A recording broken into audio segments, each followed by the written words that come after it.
Hi, and welcome to Journey Forward with Jory Rose, where you will gain insights, tools, and inspiration to get unstuck and live your best life. Jory is a licensed marriage and family therapist with a passion for helping people cultivate awareness and authenticity so they can show up fully in all aspects of their life.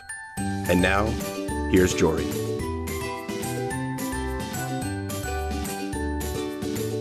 All right, welcome back to the Journey Forward with Jory Rose podcast. I am so excited today to be hosting an interview with Elisha Goldstein, who has been a mentor of mine. And as I have developed further into my mindfulness career, I would like to consider a colleague, if I am so presumptuous to be able to call myself one from being a student of your meditations for many years. So thank you so much for joining me today.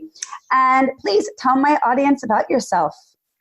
Okay. Well, I'm a father of three kids, three rambunctious boys, and living in Los Angeles. And I think I came to this path of mindfulness, so like a lot of people did, through their own kind of confusion and struggling in life, at times, and knowing maybe deep down that there's a different way to go about this, and seeing, actually, I'll never forget, I used to look in some people's eyes who had been practitioners along this path of like living the life they want to live, basically, right, versus being stuck in, their own confined limitations in their mind, and looking at their eyes and saying, I really want what you have. You have something. You seem to emanate this clarity in your eyes. I don't know what this is. And you could just feel it. There was something about it. It's definitely a felt sense. I've experienced that as well.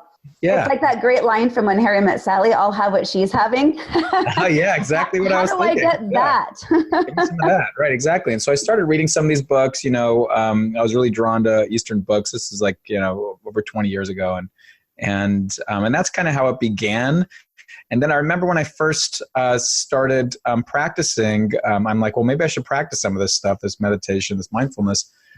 And I didn't know really what I was doing. And I was kind of really doubtful about myself. Like, what is this? Am I doing this right? So what was your early practice? What did that look like? Because this is a question I get from so many people is, how do you start? So what did you do to actually Well, when start? I began, there wasn't apps and things like that. And so right. I was just kind of trying on my own, and someone told me to like sit and watch your breath, and I was like, it's just so confusing to me. That sounds like, really esoteric when you don't really know what that means. Like watch. And so I was just saying, and I think I was trying to fake it. Like, oh yeah, I'm doing this thing, like I'm doing this thing. And meanwhile, I was just not really understanding. And so, I ended up going back to graduate school out of a need for something that I felt really purposeful and meaning in my life, which was really to continue evolving and helping myself, but also along the path really helping others and making that sort of my purpose.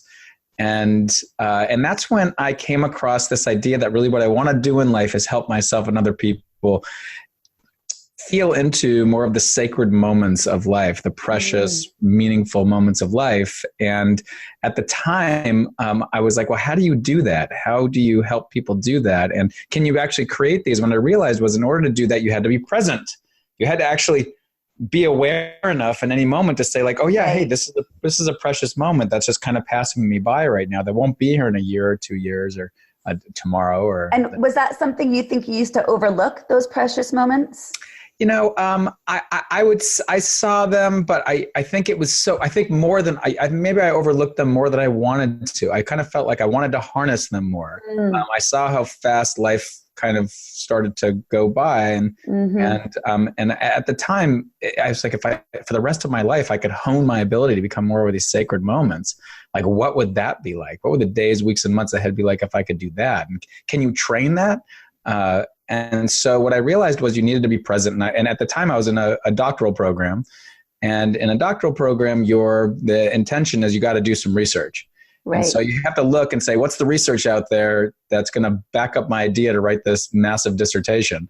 And what I found was the main research at the time was John Kabat-Zinn's MBSR program.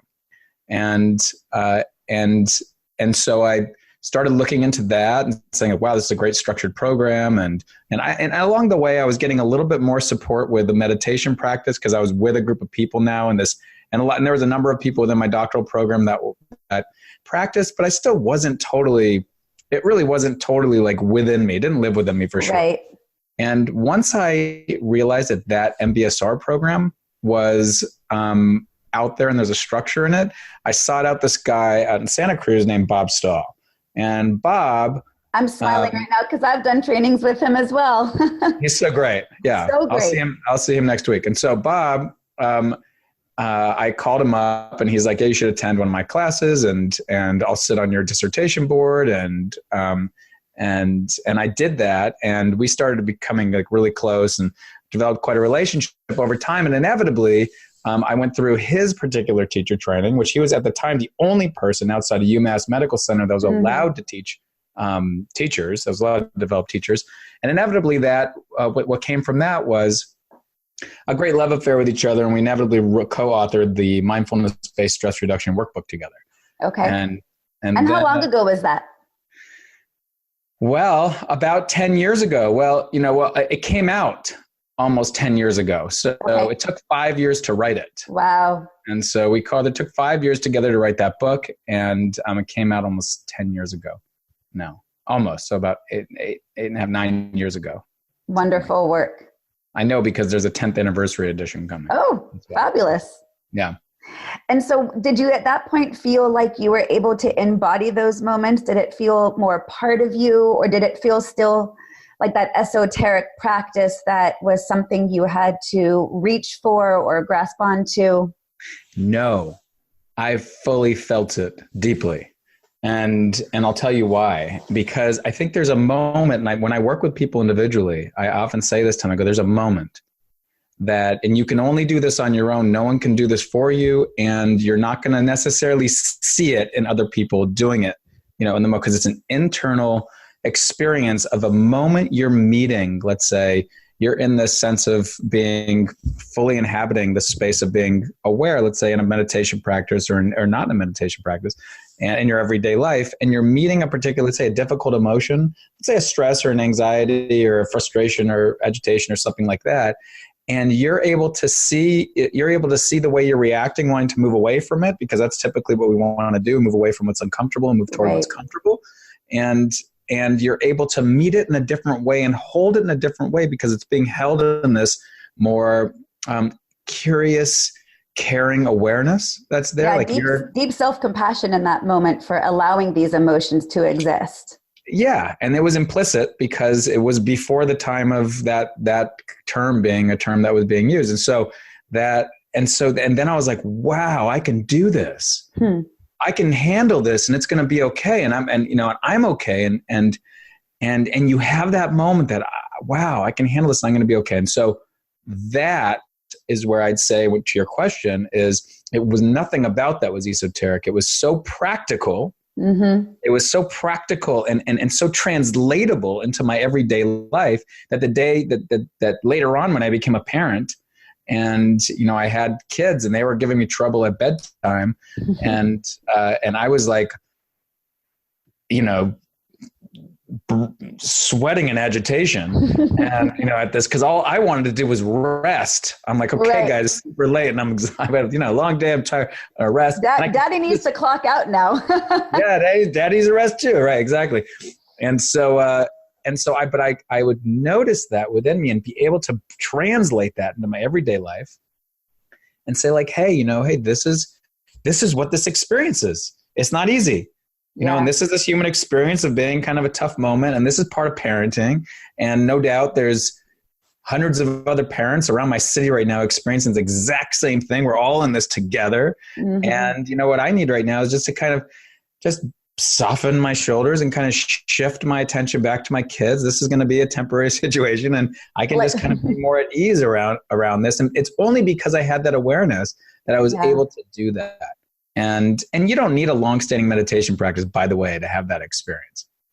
You bring up something great. Well, two things I want to comment on. First, I love how you instantly brought this into what it has been like for you in your parenting, because I think that's something, as a therapist, I work with so many parents who are struggling so much around how to not be reactive.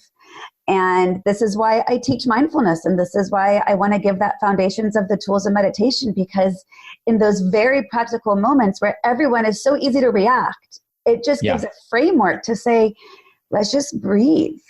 And, I always will guide my clients in naming for their kids in that moment. Like, wow, guys, I'm so overwhelmed right now. I'm going to take a moment to just calm myself down so I don't say something I don't mean, so I don't get more reactive. And by doing so, it calms them down. But you're also role modeling to your kid how to do the very same thing. So do your kids pick up on your practice when you're doing that?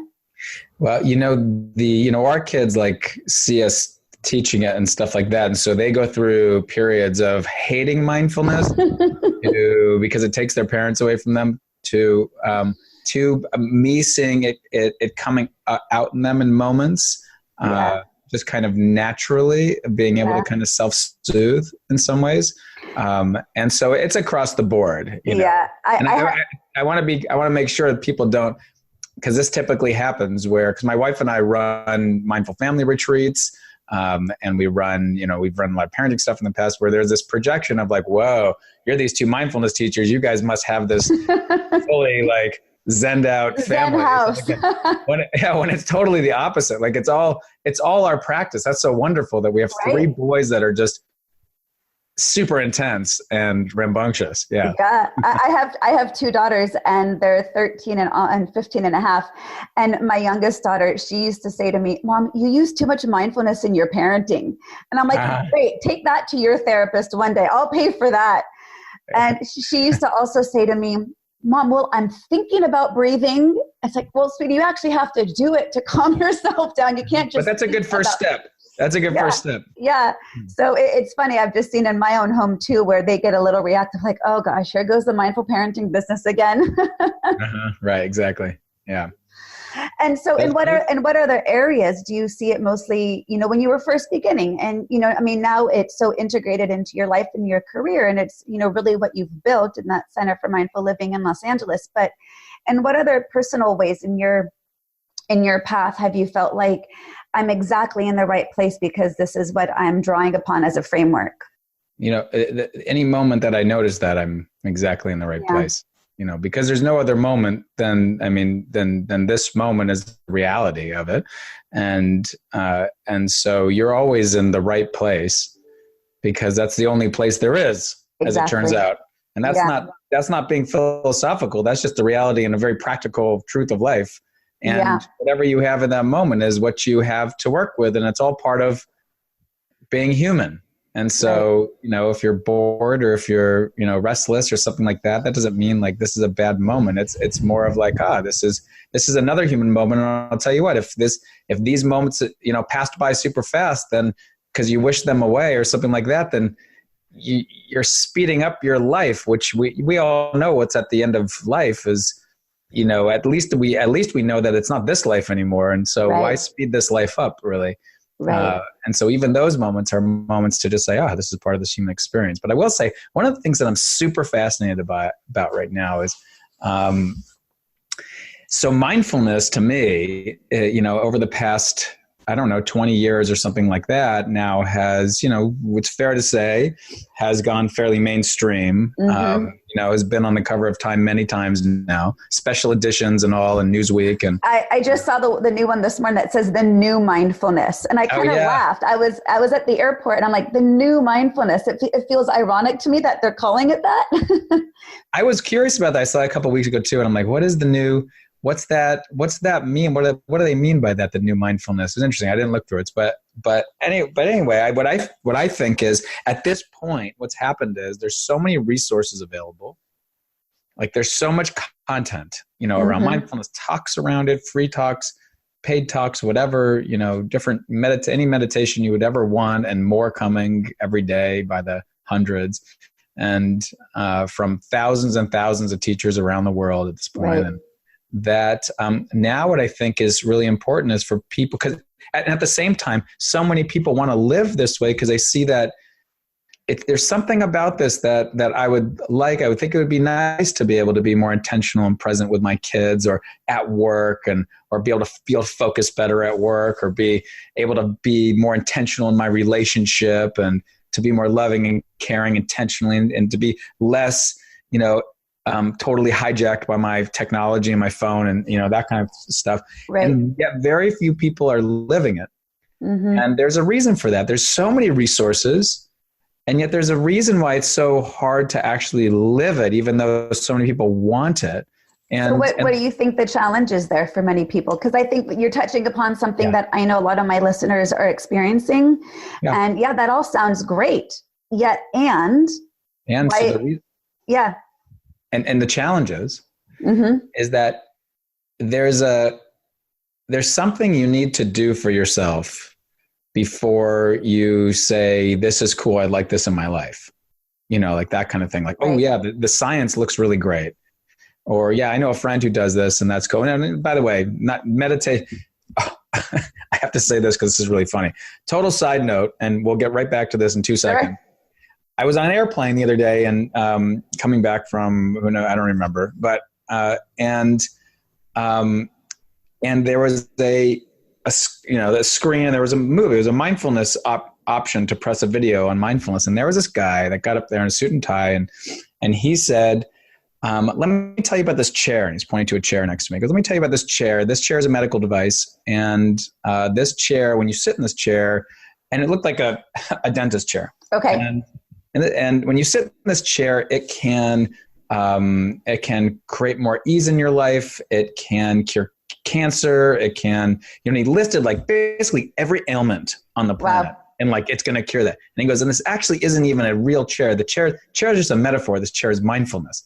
And I was like, oh no, this is awful. I'm like, because that guy's saying exactly what's not true. Yeah. Which is, and was a total turnoff to me, which is he's making mindfulness a panacea, to be a cure-all for everything, when that's really not what it is. Mindfulness is a way of, it's a certain type of, on the one hand, it's a certain type of kind of mental training where you're saying like, hey, I want to be more intentional with my life. Like there's a lot of things I want in my life. I'd like to exercise more. I'd like to be more in balance with things, like not be so taken by stuff. Right. I'd like to be more loving in my relationship. I'd like to, whatever it is. Right. And I'd like to harness my attention a little bit better, because the reality is where my attention goes, like where I focus my attention, that's what becomes reality. So if you focus your attention on that you're an anxious person, I just wrote a blog about this, but that you're an anxious person. You say, I'm an anxious person. You voice that to yourself. You voice that to other people. Your brain's then on the lookout for the things that are going to support that limited identity, right? Or you're like, I'm someone who just can't do that, whatever that is. I'm not a financially responsible person, or whatever, that kind of thing. Well, it becomes your truth. Yeah, it becomes your truth, and you're going to find ways to kind of self-reinforce that. And so mindfulness is a way of kind of breaking out of that and coming to this essential awareness and being able to be more intentional. Where do I want to focus my mind? What kind of life do I want to live? What kind of person do I want to be? You get to choose that every single day. And that's the gift. That's the beauty of what it is. And so I wanted to say that thing about that chair, because if anyone's listening and has these doubts in their mind, like, well, yeah, they always say mindfulness is so great. It's like, it's not that. And it's not anybody that makes it sound like it's a panacea, run the other direction. Yeah. But it is. You touched right upon how I've defined mindfulness for years. And to me, it's as simple as living with greater awareness, attention, and intention. And that speaks to what you just said. I mean, that to me sums it up. And we get that backlash of this McMindfulness, as I've seen these phrases come across, and everyone thinking, and yet I think the framework can be the same no matter what you're dealing with. But it's the intention we're bringing to whatever challenge is arising. But I would say this, just to add this, because that's a good point that you're making. And if you go to somebody and you say, this is living with greater awareness, intention, and attention, and they'd say, great, I'd like that. That sounds great. But it's not so motivating. Like, it's not going to get their juices flowing to actually get up in the morning or afternoon and like carve out space from like what seems like a super busy day and like a whole laundry list of things they have to do that are demanding their attention, that are urgent, seem very urgent and very important. And there needs to be that. And then we'll come back to this part right now that we took that interlude with the dental chair. The dental chair on the airplane. Dental airplane chair, which was, people need to understand, we need to, when I say people, I'm including myself, what I'm after. Like, what what if I practice this mindfulness stuff in my life, what outcome am I looking for? Because the brain needs to understand that. Even when we say, well, it's not outcome oriented, okay, we'll get to that part in a moment, right? Mm-hmm. It's the process.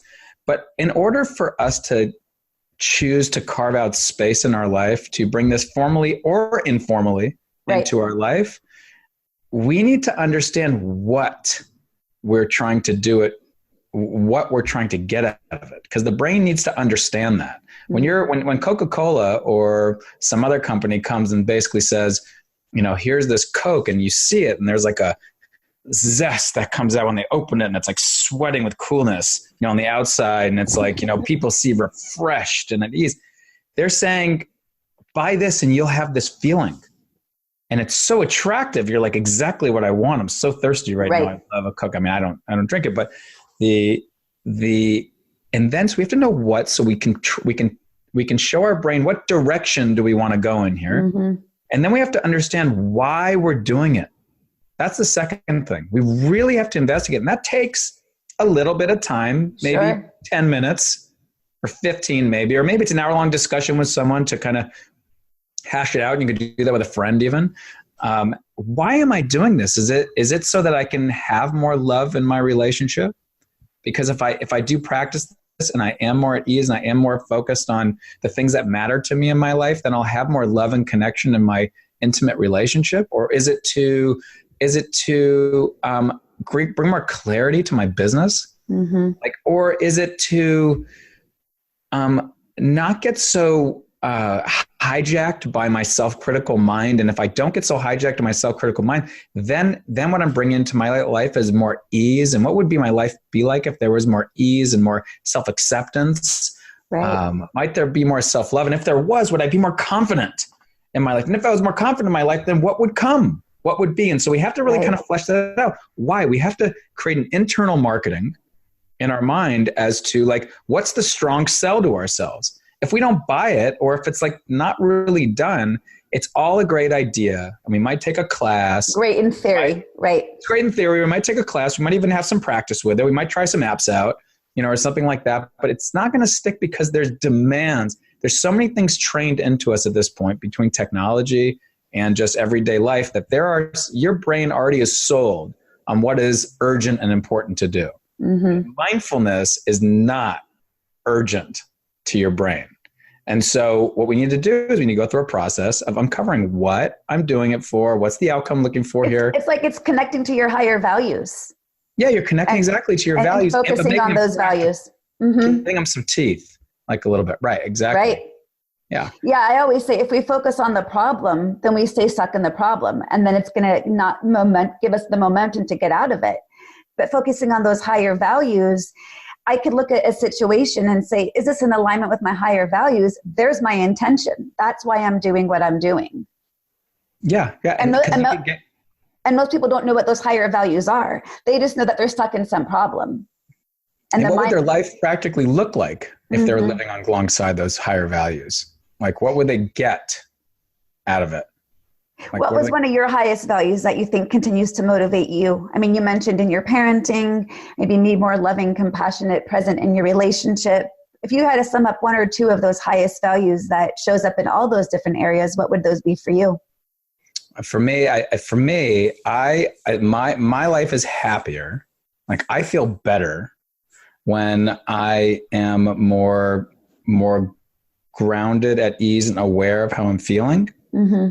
And so to me, that can be in small moments of my day where I'm just kind of checking in, or that can be in a longer sitting practice where I'm kind of training my mind to pay attention to my experience in a particular way with kind of, the great way of looking at this that no doubt, Jory, you've heard before, but is the way of kind of holding your palm where it's kind of your palm is facing upwards in some way. And so the experience that's happening, no matter what the experience is, being held with an open palm. So it's just being allowed to kind of come and go. And so for me, in my practice, I can kind of have that.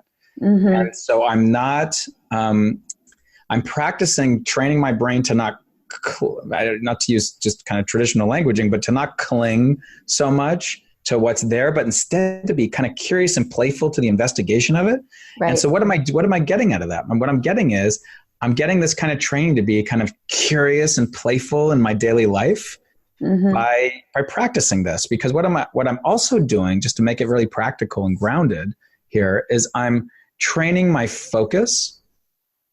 So I'm training how I focus and what I focus on in a condensed way, just like you might train in an instrument for 30 minutes at a time, or you might train in singing to train your voice or something like that. I'm training my mind to be able to focus in a particular way so that in my daily life, I can be curious and playful. I can learn to meet situations like that. I can be aware of my body a little bit more, so I can correct it. If it's starting to go into its fight, flight, freeze response. Right. I can correct it, which then kind of makes a shift in my mental activity. And I can also be aware that if I'm focusing really on stuff that's not healthy or helpful, like self-critical stuff, or like that time I'll give a presentation and, 95% of people will say like, excellent, amazing. They all loved it. They got so much out of it. And 5% there'll be the couple people that I'll write like, this guy shouldn't even be on stage or something like that. And my mind goes right to that. That negativity bias sure kicks in. What's that thing that guy said? Who is this person? Like, what did I do wrong? Like that kind of thing. I'm like, whoa, hold on a second. So wherever my focus goes, that's the energy I'm bringing, or I'm drawing in that moment. And so is that really the full situation? I'll be able to kind of soften, take a breath out, release it. So I'll be able to release it sooner. So it's not even after the many years or integrated work that I've done with people over time that I'm like, that stuff doesn't happen for me. It certainly does. I still have that negativity bias that, lives in me. That's deep in my brainstem. We're still human, damn it. Damn it. Yeah. Still there. Yeah. So I get this question all the time. So I'm curious how you answer it, but I'm sure you get the same question as well, of people who want to start and people who are under that belief of, I don't have time to practice mindfulness, or I don't have time to meditate, or that's so not what quote unquote I do, right? There's still that perception that it's kind of woo-woo for some. So what is a very practical way that you advise the people you work with in getting started in a really tangible way? Well, first I'd say, it's good to investigate the identity you put on yourself. I'm not this person. I don't do this thing type of thing. And just investigate that, because when you do that with friends, also when you say like, oh, my friend is a really great friend, they're amazing, and then they totally screw up, you would tend to maybe dismiss that. But if you had a really manipulative friend that you had said, this person's really manipulative and they screwed up, you would you would say, oh, or they were really nice to you, let's say, on the other hand, you'd say, oh, they're just trying to manipulate me. So the identities you put on yourself also just really limits you and shifts your perception of what you think. Absolutely. So I'll say that. Then, very practically speaking, I'm not going to give you the regular advice that a lot of people might say, which was like, oh, just start short and start with a minute a day, or start with 30 seconds a day, or something like that. Just do what you can. That's really great advice. But I think before that, we need to back up for a minute and go back to what I said a moment ago, which was you need to understand. It's good. It's really helpful. I'll say it's really, really helpful to, before you even like choose to jump into a regular practice of some kind, whatever it is, whatever that means to you. And there's so many different kinds that can be beneficial. I think you want to kind of say like, well, what am I looking for in this thing? Like, just take a moment. You could take your time that you were going to do a meditation practice and just journal for yourself, or just talk with a friend over tea or coffee or whatever, and just say, what am I doing this for? Like what's the outcome I'm searching for in this? What would that look like in my life? Let's say I achieved that. What would be different in my life? And see if you can kind of like just explore that question for a moment, and then ask yourself, and that what would be different in my life kind of answers that next question, which is why, and why would I dedicate time to this? Like, why is this important to me? Like, why, what do I get out of it? And feel free to be totally selfish, by the way. Yeah. Like, what do I get out of it? That's an okay question to ask. And then you might ask yourself, what would the people that I care and love about get out of it? Too. And go through that process, because then that creates a neural shift that ups the urgency and importance of this for you, and then lets you then make a plan for yourself, a very practical plan of saying, now that I've kind of focused on what I want to do, like what this thing is, what is this going to look like over the next week? What kind of outcome do I want over this next week in relationship to this practice? Mm-hmm. And then how am I going to do it? So then comes the advice that a lot of people begin with, which is like, well, there's a number of apps out there, and there's, classes and stuff like that. And there's different things to try, but only after you've done that initial work, which most people just kind of skip over. Yeah. And that's why it's hard. Now, I will enter a third thing, and this is my greatest passion right now, is that I'm under the assumption that we are fairly interconnected and interdependent with each other, human beings and humans and the environment.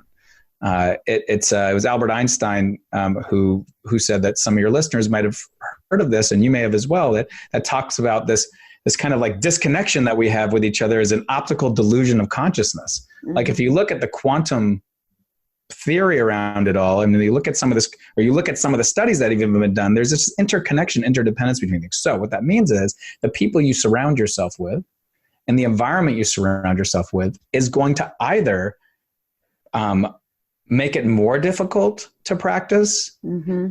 be neutral, or it's going to inspire you. So if I was to say the way to get a leg up on this is to ask yourself, who are the people I surround myself with? And in other words, who are the people I make contact with frequently? Mm-hmm. And this could be online or in person, either way, it's okay. Who do I make frequent contact with? And out of those people, which one of those people inspire me to live the life I want to live? So the very thought of them or the presence of them actually give me energy, give me the motivation, the juice to do that, to move forward with that. And then you might want to say, wow, there are a number of people, I hadn't thought about that. Or you might say like, well, geez, I have a real dearth of that. I have like nobody in my life, or very few. Then we might say like, okay, how do you find those people? So, and I'll just say this, Jory, because this is important. My greatest passion right now is helping people find those people for them. So I've kind of created a funnel. I love this. I've created a kind of a magnet, you might say, for people who are wanting to live mindfully, wanting to bring mindfulness into their life for a variety of reasons, whether that's to age gracefully, or whether that's to help live beyond anxiety, or whether that's to bring it into their profession as an educator, a therapist, or whatever it might be. And we're creating these groups where people are meeting live to connect with each other around engaging mindfulness around these particular topics. So in other words, like here's this kind of funneled magnet of people of that you could drop yourself in and say like, I'm going to drop myself in a whole group of people who are those inspiring people. And over time, as I engage with them, I'm going to make relationships with them. Oh, and I absolutely love this. That's going to be naturally inspiring. So how this began was I created a 6-month program called A Course in Mindful Living. Okay. So that was to give people a longer period of time to practice, to learn and practice how to relax your nervous system, how to be awake in life, how to practice mindfulness and self-compassion and joy and gratitude and compassion, all these elements that fall under the umbrella of mindfulness.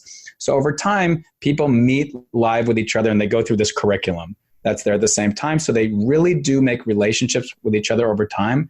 And then from that, I expanded this general area that's called the Mindful Living Collective that is for a more free flow way of engaging and learning, and then meeting in these live groups depending on what your particular interest is.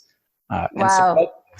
So how can people find this? I know we've got just a few more minutes of our time together. So how can people find out more about this from you? Where can they access these collectives?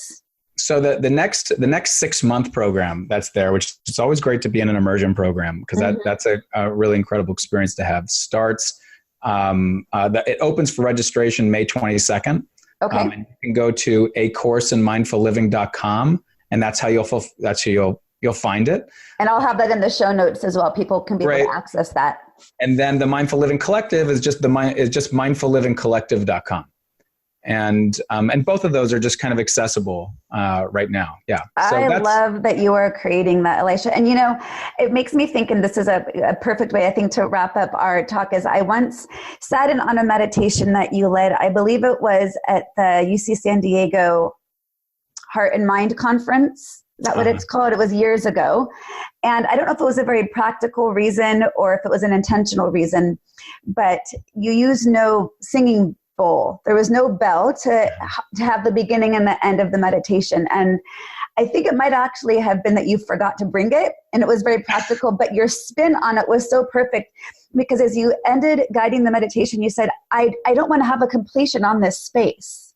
I want to be able to take what we've done in this group together and carry it with you throughout your day. So I don't want to end with any sound marking a completion.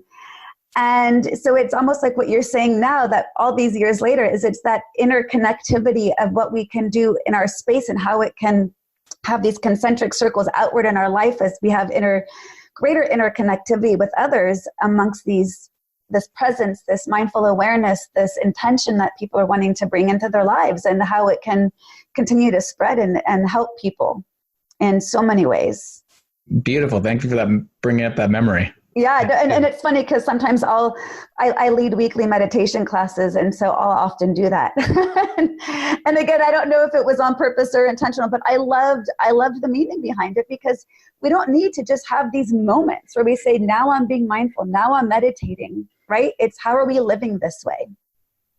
Yep. And as the 15th century Indian poet Kabir said, wherever you are, that's the entry point. I love that. You don't need to be at a particular place or time in your life or something, the right moment, the exact moment. It's like wherever you are, that's where you enter. That's where you enter from. Well, thank you so much for your time today. I know that this has given my listeners so many wonderful tools, and I love the way you described just having that curiosity and playfulness and really understanding what is it we're wanting to gain from this practice. And I really, really appreciate your time, and I hope that people will check out your courses, because I know that you're doing wonderful, wonderful work in the world. So thank you. Thank you. It's been a pleasure. To continue your journey forward, find Jory Rose on Facebook and Instagram to become part of her growing community. You can also gain access to her meditations, books, online classes, or to sign up for an upcoming retreat. Visit her at joryrose.com. That's JOREEROSE.com.